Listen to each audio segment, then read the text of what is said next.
please do not come talking shit after a 1-point win when Harrison Barnes had a great look, okay? Hold on. And now you're probably going to end up right about Warriors in 6 because De'Aaron Fox got a fractured finger and is doubtful for Game 5. So you're going to luck up and be right. So please don't come talking trash. I want Fox to play and to be healthy. I was distraught when I heard that news because now y'all got a built-in excuse for why when my Warriors win the next 2 and have the 4 games, like I said that they would, you're going to say, oh, De'Aaron Fox was hurt. Why don't we talk about a player who is actually still playing, who is still in the playoffs, one who should be considered the best player in the world, the one who has dominated the last several years. I love how you stay on brand. Look at that. I love how you stay on brand. I thought someone told y'all that the road record was fake. I want to hear what y'all are going to say after the series is 2-2,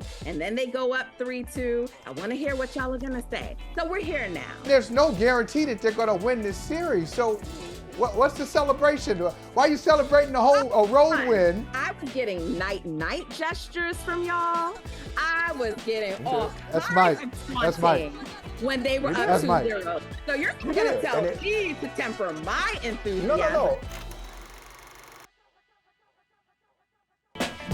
It's rare that you face a team that wants to play as fast, if not faster than you.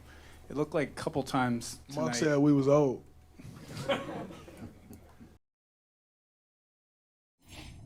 Draymond just referred to Malik Monk saying you guys were old and might have been referenced in other places. How much motivation do you get out of that? How much is this team that's been together for so long has won so much just trying to kind of fight back people saying it's over for you guys? I think the competitive spirit's always in us, and we didn't need any sound bites to motivate us, but it did help. Who can stop Steph Curry? Hopefully we'll never find out.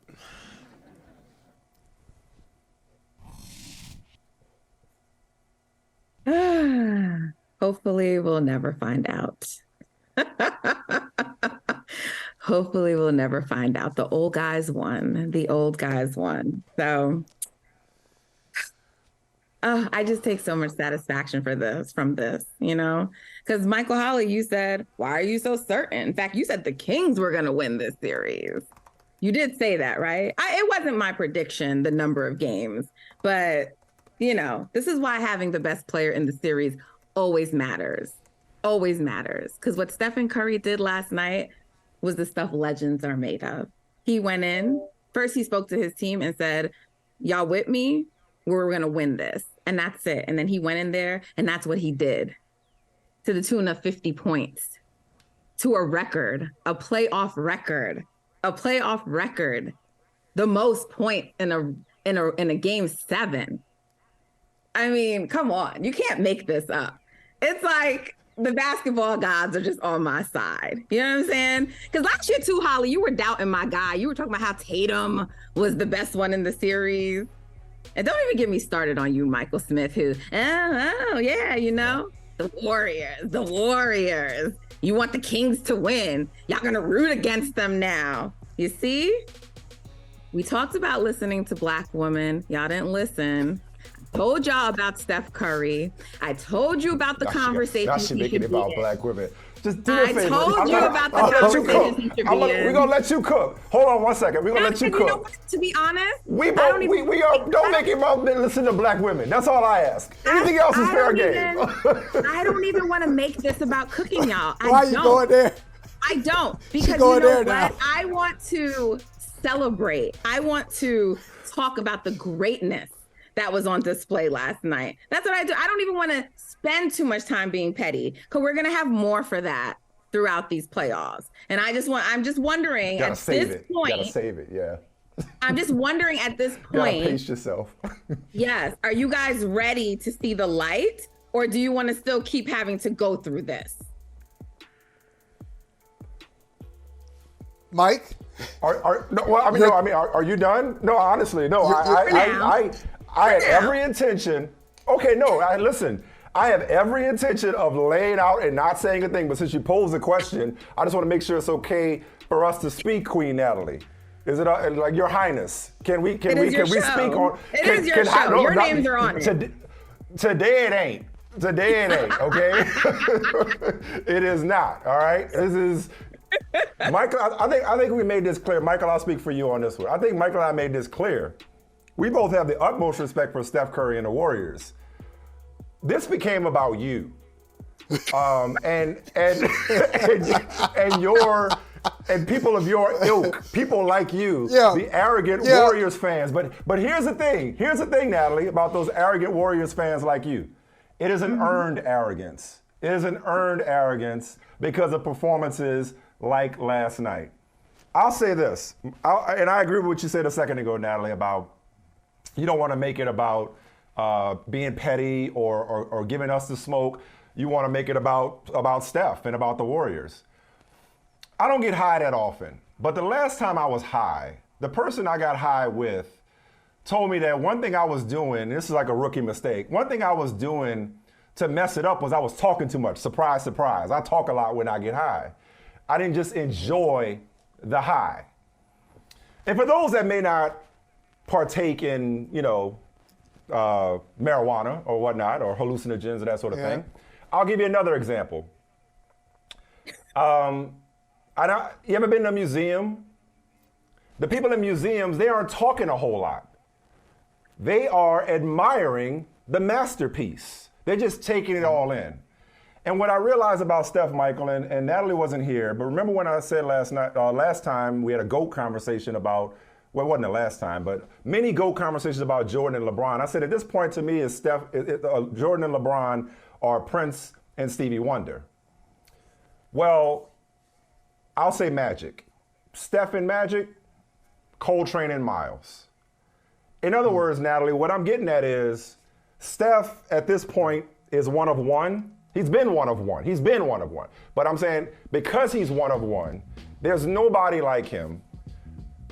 He put forth a performance last night that nobody has put forth in a Game 7, let alone on the road, let alone after the Game 6 performance, the dud that the Warriors just put forth. For me, at this point, he's transcended the trivial back and forths about who he compares to, who he's better than, he takes a back seat to no one. He's beyond debate. He's in that club where it's just like, he didn't win the debate, he ended the debate. As in the debate becomes pointless at a certain point when you have accomplished what he has accomplished and continues to accomplish. So I'm with you, Natalie. I just want to sit back in appreciation of what we got to see last night. The most points ever in a Game 7. Nobody remembers that it was Kevin Durant's record because he lost in that Game 7. But the most points ever in a Game 7. That is a hell of a jewel to have in your crown. I'm just like, I'm in awe. I'm in appreciation. Well, and it's the 38 shots for me, Michael. It's the 38 shots. Because it's been said before, and it doesn't get said often enough. For as much as we talk about LeBron scoring, this is where I will bring in LeBron to the conversation. As much as we talk about LeBron scoring not being the best thing that he does, or not being the thing that he loves doing the most, Steph doesn't shoot enough. Never has. Last night he was on one, and he's one of one. And I'll just leave it at that for now, Mike. You said you wanted to admire it. You said it's just like a museum, like being in a museum.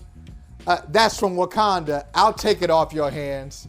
I'm going to jack it just like you did. I'll take that off your hands. So, look, you said it ends the only question is, you said it ends the debate. No, the debate never ends. It depends on what debate you're having. Now, if you're having when I say it ends the debate, I'll just clarify real quick. When I say it ends the debate, it's because there's no wrong answer for me at this point. Okay. That was my point about LeBron and Jordan.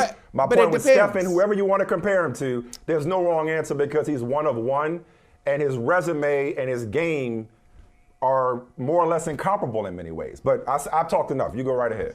I'd say the late Frank DeFord once wrote, this is years ago, he once wrote that, NBA players are so distinctive that if you just saw a silhouette of a guy doing this thing, you would be able to identify who that was, whether that's Shaq with the dunk, Jordan, Steph Curry, same thing. You know, Steph, when he's trying to beat the shot clock, that kind of shot, the quick shot he puts up and usually goes in from three-point range, there's no one like Steph Curry. The debate about who's the greatest of all time, that's always a debate. And in some cases, there's no wrong answer, but sometimes there is a wrong answer. But we'll get to that another day. I want to talk about last night, or yesterday afternoon.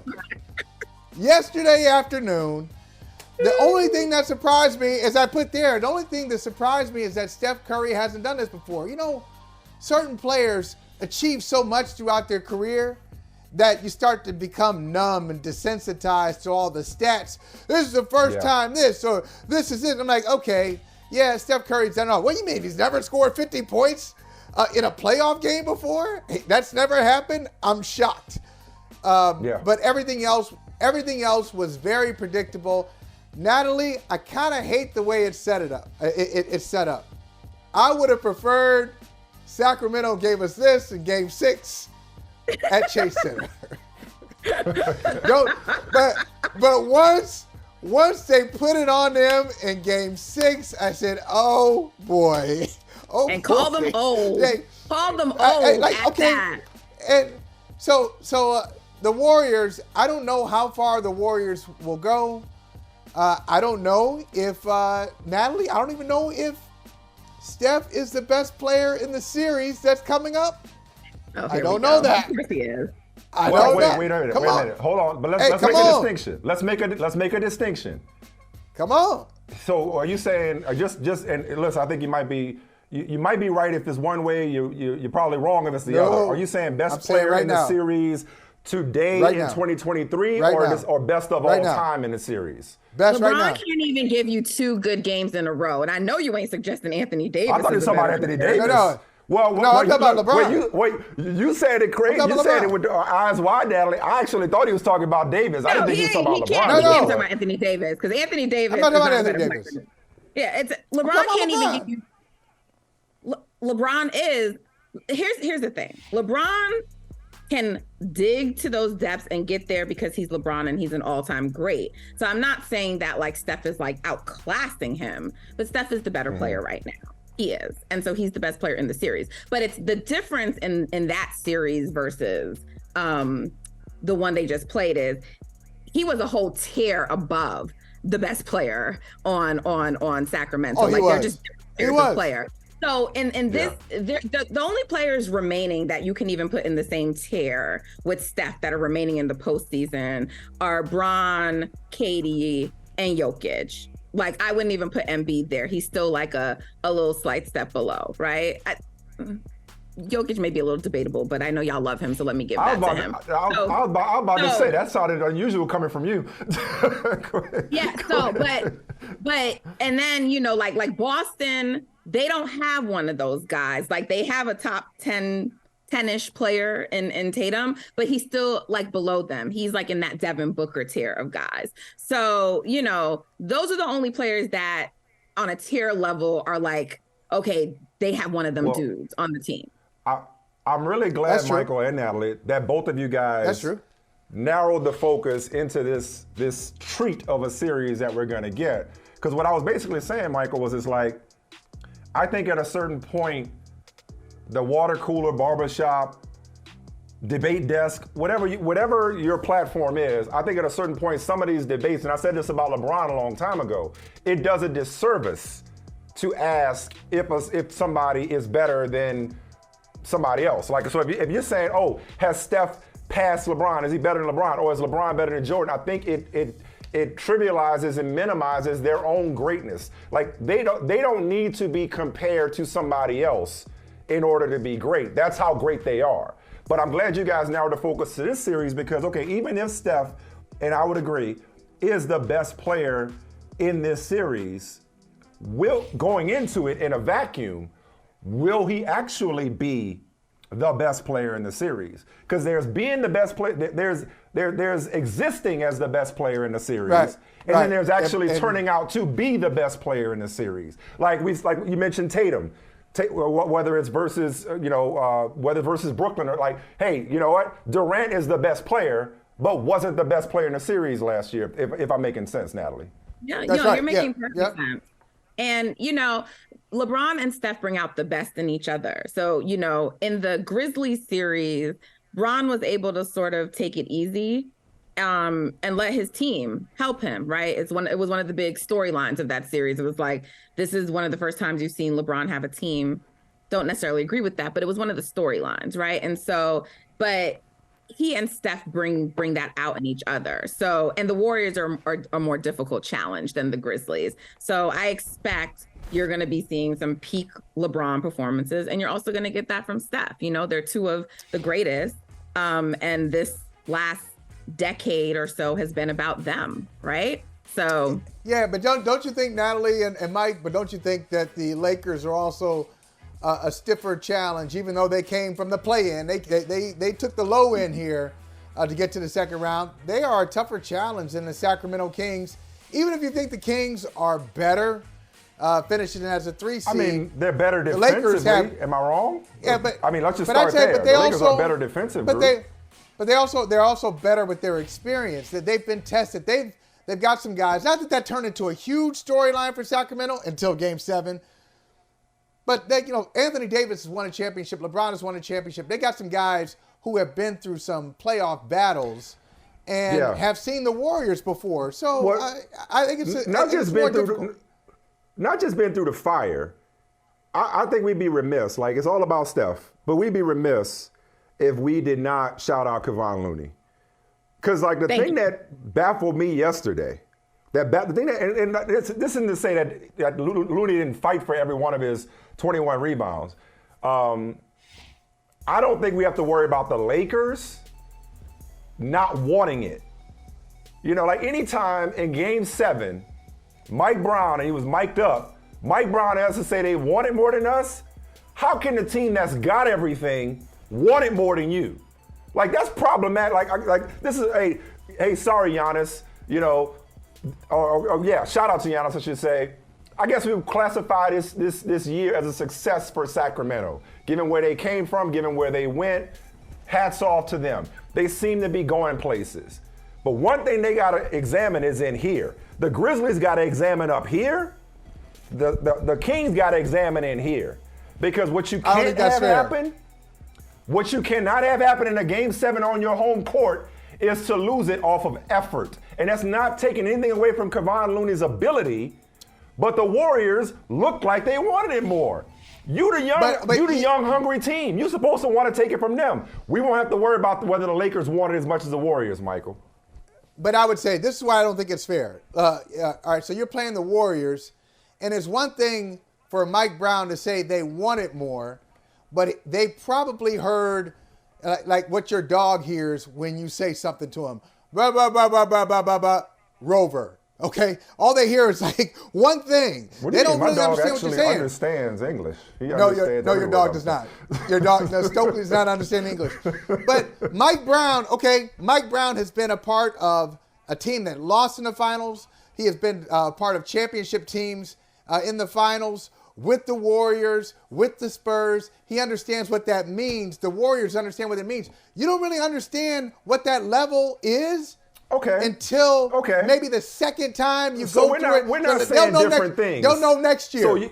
They'll know next year. They don't even know. You're saying the experience they don't even know is what yet. fuels the experience. The inexperience fuels the lack of intensity. Absolutely. All right. Absolutely. But here's the thing. Okay, Mike Brown knows the Warriors in a way that no one else can.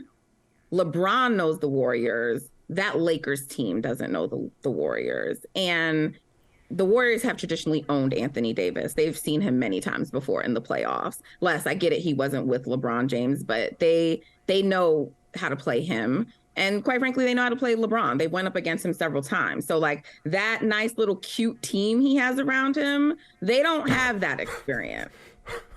They don't. I mean, you're like, no lies detected. I just want to point out that little sarcastic, that little dismissive, sarcastic tone. That's why we were talking shit to you. There it is. Just that. It's it bad. had nothing to do with Steph. It had nothing to do with Warriors. It was you. There it is. But hey, today's your day, Natalie. Take a bow. Take a Nipsey you want me to give them lap. respect It for is beating your the day. I mean, what have they done so far, y'all? Again, to me, they're like the Suns when everyone got hype off of them, like, oh, the Lakers, they're winning all these games. Were y'all paying attention to the teams they were playing? And yes, they just beat the Grizzlies, who were missing Steven Adams, Clark, a number of people. Oh, wait, right? wait a minute. What the word? No, okay, let her go. Let her go. Mike, let her go. Okay. Mike, let her go. Let her go. Let her go. My point is, I'm not saying this team, this version of the Lakers hasn't done anything. We know who LeBron James is. And yes, by just having LeBron James on your team means something. But that Lakers team, this Warriors team, their core, 6 of them, their first top 6 players, they are battle tested. That's not the case with the Lakers. That's all I'm saying. And so, and Darvin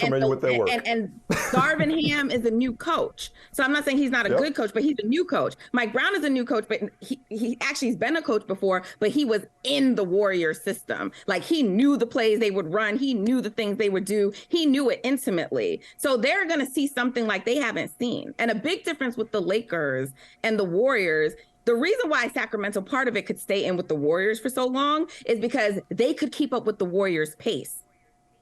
The Lakers don't want to play like that. They don't want to play that fast. They don't want to do that.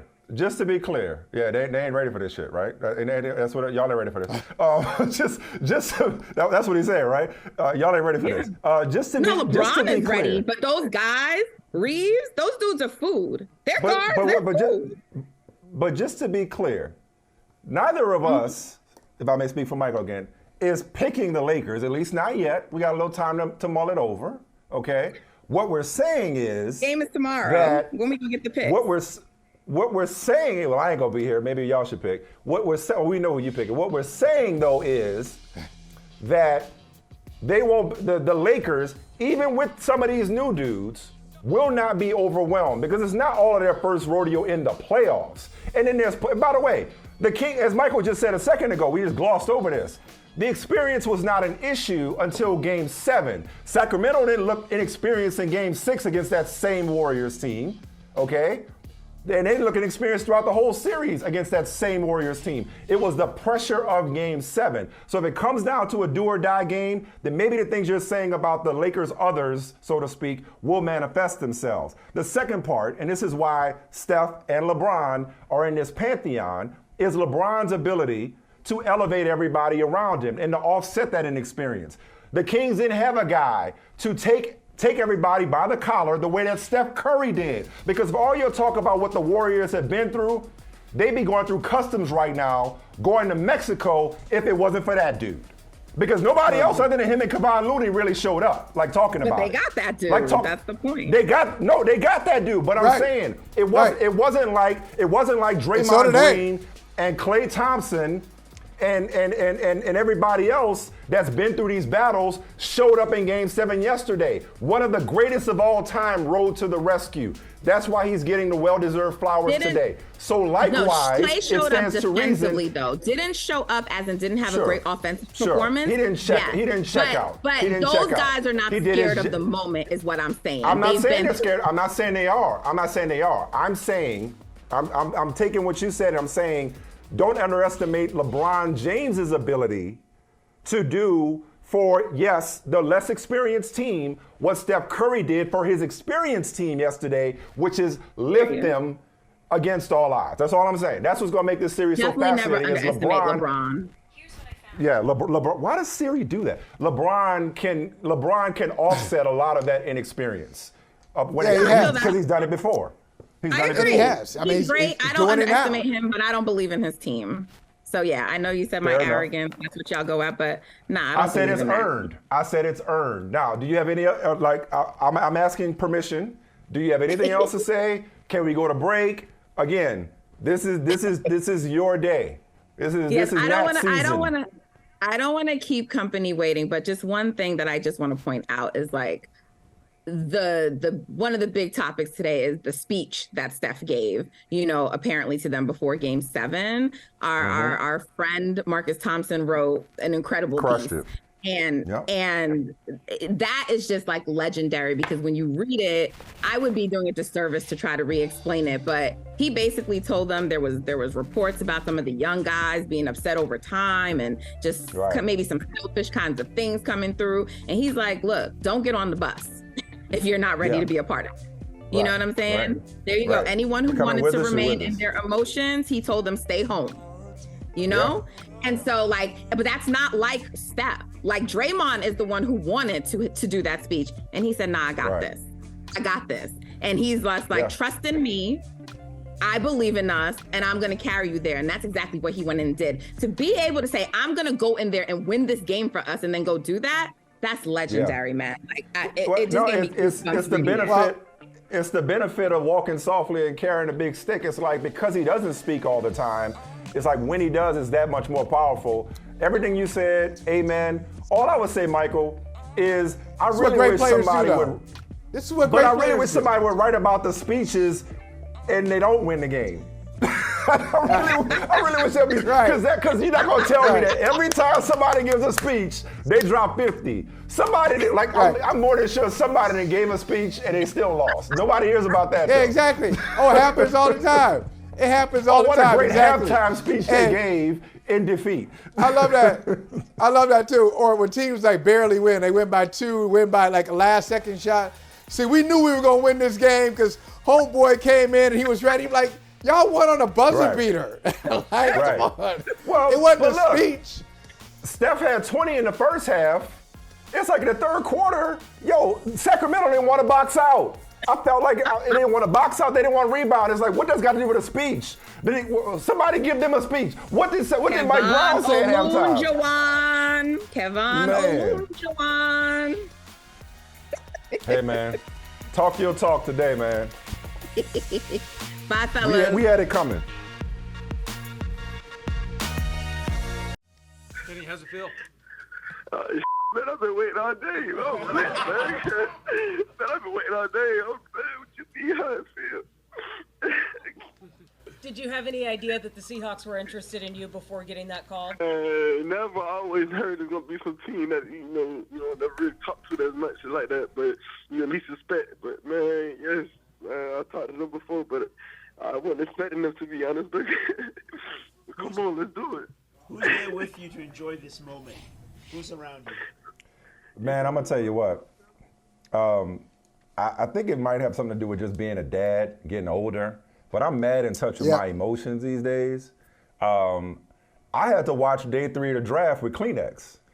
I mean, between the Kenny McIntosh call after being drafted in the 7th round by the Seahawks, and the Cowboys drafting their scout son, one of their scouts' son, Deuce Vaughn out of Kansas State, I beg your pardon. Like, I was an emotional wreck watching these kids' dream come true. It's why I often say that the NFL draft is my favorite sporting event of the year, and day 3 of the draft is my favorite day of the draft, and therefore my favorite sporting day because of stories like this. I mean, in all my years of watching the draft, I've never seen a moment this touching than Chris Vaughn calling his son, saying, "Do you want to come to work with me?" Like, that was the best thing I've ever seen in watching the draft my entire life. And again, maybe it's the dad in me and in you that was touched. But having said all that, aside from Chris and Deuce Vaughn, aside from Kenny McIntosh, who, by the way, if he runs with the passion that he had on that phone call, then man, do the Seahawks have quite the backfield committee with Zach Charbonnet, Kenny McIntosh, and of course, Kenneth Walker III. You mentioned this the other day. I gave a shout out to all the bird mascots: Seahawks, Eagles, of course, Falcons, Cardinals. I'm sure I'm missing some bird. But the Seahawks may have, talk about tough act to follow from last year's draft. They may have just succeeded in doing so. Like, they absolutely crushed the draft, top to bottom. Who else did you like from the rest of the weekend, from day 2 and day 3? Yeah, I mean, they crushed it. I think they crushed it this year. We have to say we think, because we haven't seen these guys play. But they certainly did. Last year, they get Cross. their tackle. You mentioned Walker III. They got him in the draft. They got Tariq Woolen in the draft. I mean, they really were able to address a lot of needs in the 2022 draft. Then 23, picking up Devin Witherspoon was my favorite corner. And then Jackson Smith-Njigba at number 20 to put inside. And then McIntosh, that story is great. But what I also like Mike Morris, Oluwatimi, the center. I know you don't like Wolverines, but still, they got some dudes late in the draft. Which is where you really make your money is late. You know what I really like Wolverines? I like Wolverines when you were able to get them out of Ann Arbor. I like them a lot when they're not in Ann Arbor. I love them when they go to the pros. Yeah. But I'm going to say, and I saw you have in your feed, maybe we agree on this. I like what the Lions did. Now, at first, I was like, okay, what's going on here? That's why you got to wait. That's why you got to wait for not just for, nobody waits a couple of years to grade drafts. We don't do that. We're too impatient. But at least wait till Sunday to get the full picture. So they get two. They start off with 2 Alabama guys and 2 Iowa guys, and then they add, the Alabama guy, the guy that I like the most, it was not even Gibbs. Was not Gibbs. It's Brian Branch. Yeah, Brian Branch. Yeah. I thought. I was watching him. I love what he's able to do. He is such a modern player. You look at the way the game is played. Like, Mike, when you were growing up in New Orleans watching the Dome Patrol, there was no such thing really as a slot corner. Right. There's no slot corner. Nobody's doing that. He is a slot corner safety.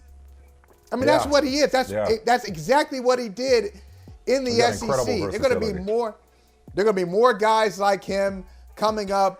Last year, the name skips my mind right now. The Bengals drafted a similar player in the first round last year out of Michigan. From Michigan. Yeah. Yeah. Same thing. I think they're going to be a lot more of those guys. But I like Detroit, and it's more the vision of Detroit than the players. The players are going to be, the players might turn out to be pretty good. But for the first time in a long time, you can see it. You can see the connection between Brad Holmes and Dan Campbell. What they want to do, they know they have a vision. The Lions have a vision, and they are out there. They got a plan, and they're executing it. I'm excited about our team here, the official team of Brother from Another. So let's start with Jahmyr Gibbs real quick, and then I'll move off the Lions. But it's I think it was they took a running back. Jahmyr Gibbs is a weapon. His position, it's almost like it's positionless basketball, it's positionless football now. You saw it a lot what teams were doing in terms of some of the edge guys. It wasn't that long ago when somebody invented the term edge, but some of the defensive linemen and front seven guys, you mentioned Brian Branch. There's a lot more positionless play in the NFL in terms of defense, but even on offense. So while Jahmyr Gibbs may be categorized as a running back, he's much more of a weapon in that, which is why they were so excited. Jack Campbell, but we were talking on Friday how it was a throwback draft because you're taking a running back, quote unquote, and an off-the-ball linebacker.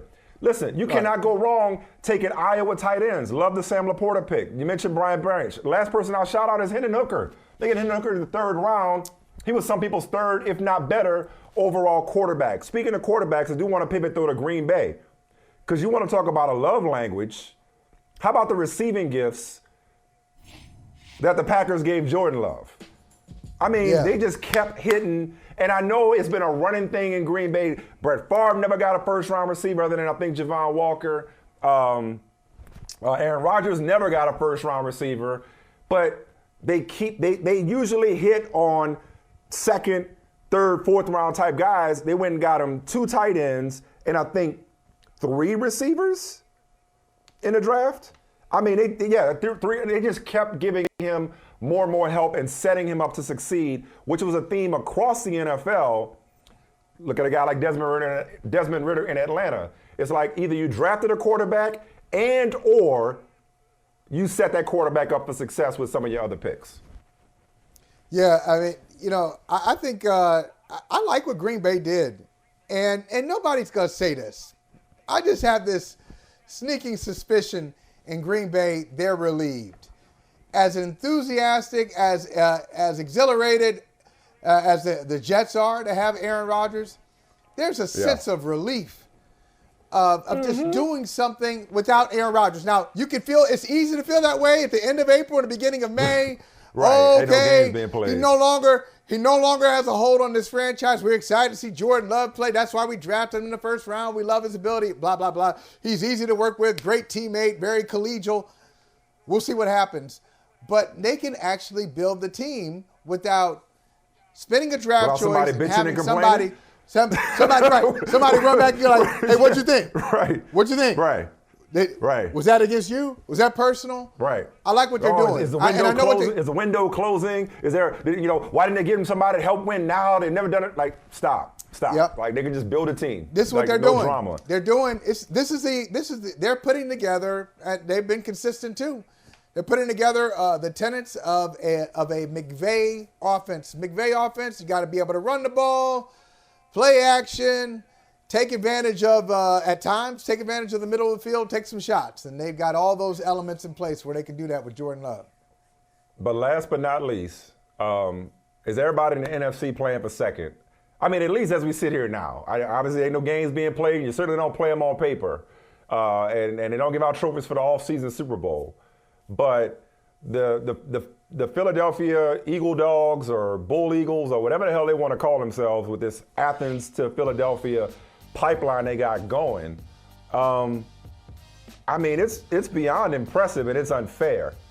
Like speaking of Detroit moves on from DeAndre Swift. Oh, because Philadelphia really needed another threat on offense, right? They really lacked for weapons and they lacked for running backs. And running back room was really starving for a former second-round pick who, when healthy, is dynamic. But like we talked on Friday about Carter and Smith, then they go and get Steen, the offensive lineman from Alabama. Speaking of tear-jerking moments, Chase Brown going to Cincinnati after his brother Sidney Brown went to Philadelphia. They get Ringo in the fourth freaking round. In the fourth round. That's a good pick. I mean, that's a really good one. They pick players before they have to, man. There's like damn need. We're picking good players, and they just so all happen to come from Athens. The Eagles are not trying to lose their grip on the NFC anytime soon. Last word to you, man, before we take this next break. We'll take this break. When you put the music on, I'm just going to restate what I said on Friday. Philadelphia Eagles got the best player in the draft at number 9, and then they got his teammate at number 30. And you told me, remember, you came back from the combine, you were like, the guy's going to be Nolan Smith. Nolan Smith is going to be the guy that teams are going to want. That's going to be somebody's ambassador. That's somebody's man of the year. And the Eagles have both of them.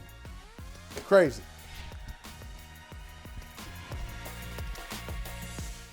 Baby.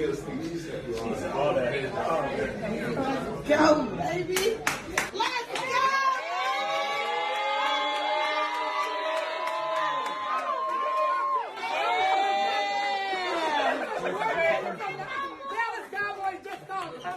Yes! Let's go! Let's go!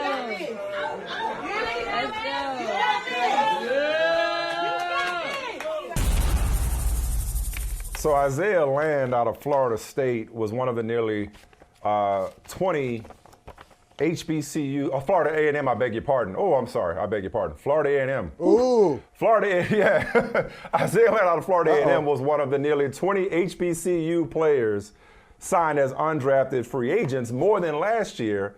But Jackson State's Isaiah Bolden was the only HBCU player drafted who heard his name called, didn't get the phone call about being an undrafted free agent, but heard his actual name called in the 2023 draft, down from 4 last year. So it feels like we're having an annual conversation, Jim Trotter of The Athletic, nice to see you, about the NFL shunning HBCU players, despite players like Detroit's James Houston, for example, making an immediate impact as a rookie last year. Doug Williams said he was surprised. Deion Sanders, okay, for whatever it's worth, said he was ashamed. Man. Look, I'm glad he did, though. I'm glad. Okay, he that's did. nice. I'm glad Deion. Not to get He brought sidetracked. attention to Deion it. has already said that their ice is colder. But okay, Deion, thanks. Appreciate you chiming in. Okay. Woo. So Deion said Getting that hot he in was here ashamed. already. Bottom line, Jim, what is going on here? There's a HBCU combine. There's a legacy bowl, okay? People like you and Steve Weiss at your old place, NFL Media, doing so much to continue to shine a spotlight on these prospects and these players. The NFL is known for looking at every nook and cranny at home and abroad for talent. But one player good enough to get drafted, quote unquote? What's going on here, man? Yeah, fellas, there's a lot to unpack here. First off, full disclosure, being unemployed until next week, I think I only watched the first 12 picks of this draft and did not watch another moment of it thereafter. So, and that was refreshing for me because it had been how many decades that I had participated in this draft process. But when I saw the story about only one HBCU player being drafted, I cut short my unofficial vacation and started making a few calls. And so this morning I talked to at least 5 GMs and a couple of HBCU head coaches. And the reality here, guys, if you take the emotion out of it, is that there are a lot of layers to this story. Number one, what I wanted to do is try and compare apples to apples. So we know that HBCUs play at the football championship subdivision, which was previously known as 1AA football. So there are 125 schools that play at football at that level. What I wanted to know was how many players total at that level were drafted, not just HBCU, but total. And what I came up with is that there were 10 total at that level who were drafted, only one being from an HBCU. The year before, there were 20 total from that level, 4 of whom, as you said, were from HBCUs. And the year before that, in 2021, there were 5 total players from that level, none of whom were from HBCUs. So what that means is that players from the FCS division or level aren't being drafted very often in the NFL today. Teams are looking for players from the Power Five conferences and schools. And so as one GM said to me today, you've got MVPs from Power Five schools and whatnot who weren't drafted. There is no bias against HBCUs. Here's the other thing that's going on, guys. And again, being an HBCU alum, I want to bring the heat and say, man, these teams are discriminating against these schools and whatnot. But it's hard to when you look at the numbers. Here's what I'm talking about from that standpoint. So the transfer portal and NIL has made this extremely difficult for players at smaller schools to get drafted from those schools. Why do I say that? Because what's happening now when you talk to GMs and you talk to college coaches, Power Five schools are now using the smaller division schools as feeder programs to their programs. You guys there? Can you hear me? Yeah. No, yeah, I heard you. Yeah. Oh, okay. Yeah. Okay. So what's happening is these Power Five schools are now recruiting, so to speak, from these smaller conference schools. And so players aren't hanging around there. So in other words, if you see a player at a small college school who shows he can play at that level, the Power Five schools are coming in and saying, hey, hit the transfer portal. Here's NIL money that's waiting for you and whatnot. Come on up. So some players who would typically be at an HBCU aren't there anymore. And Deion just did this himself. Who am I thinking about last year? Who am I thinking about? No, look at Deion. I know, but look at Deion this year. Deion took 3 of the top players from the Jackson State program with him to Colorado. Right. Yeah. But there was a guy from Jackson State, and I don't think it was Houston, maybe it was, who was drafted last year, and the team put out the highlights from it might have been Houston. They put out the highlights from the Power 5 school he was at before he went to Jackson State.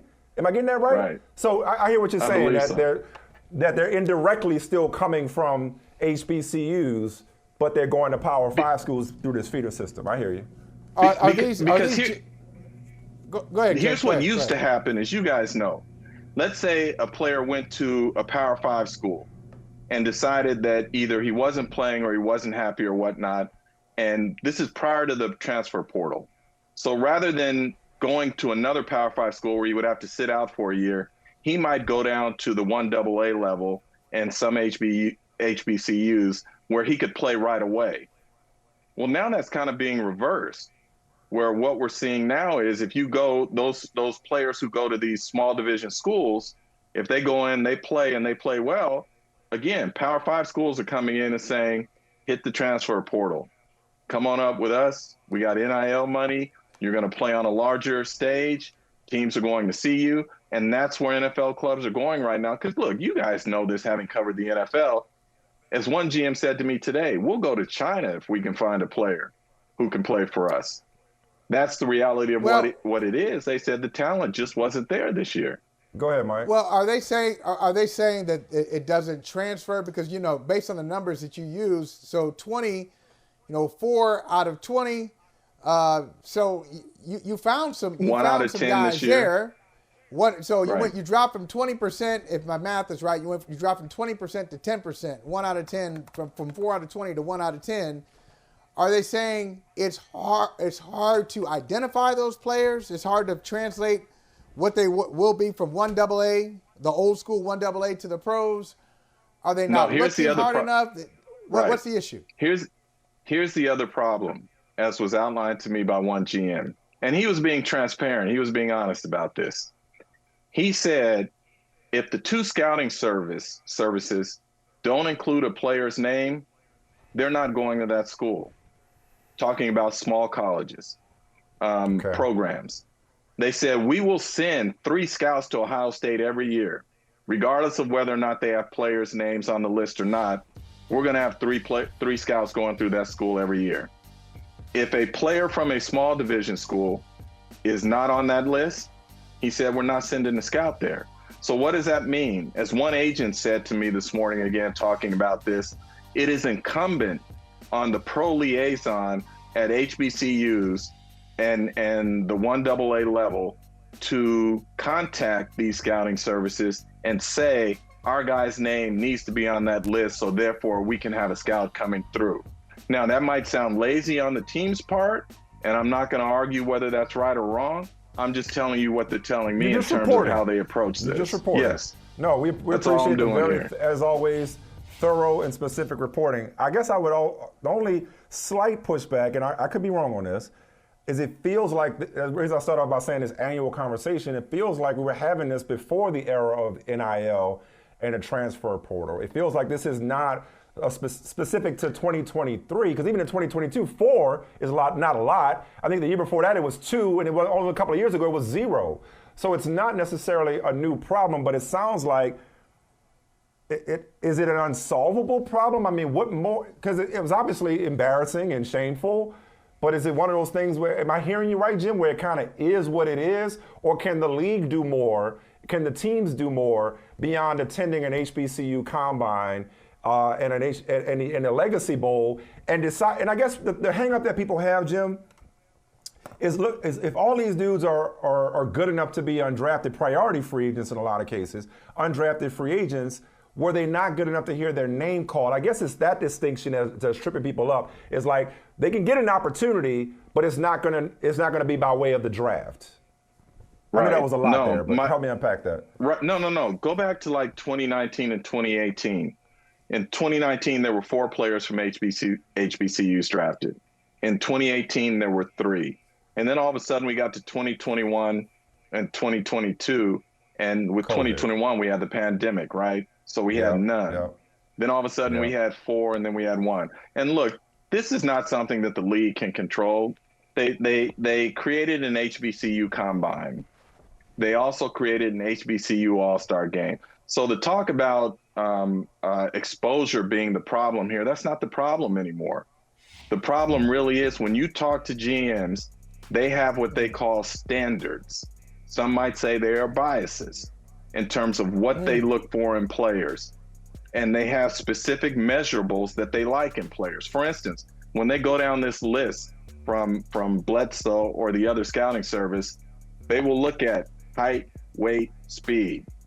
If you don't hit the benchmarks that they look for, they automatically rule you out. Like they're not interested in following you. So if you're at a smaller school, already they've taken you out of the equation because you don't meet the standard that they want from players at certain positions in terms of height, weight, speed. Check this out. Speaking of standard, I'm going to just say this, Michael, I know you feel me on this. This is why I F's with Jim Trotter.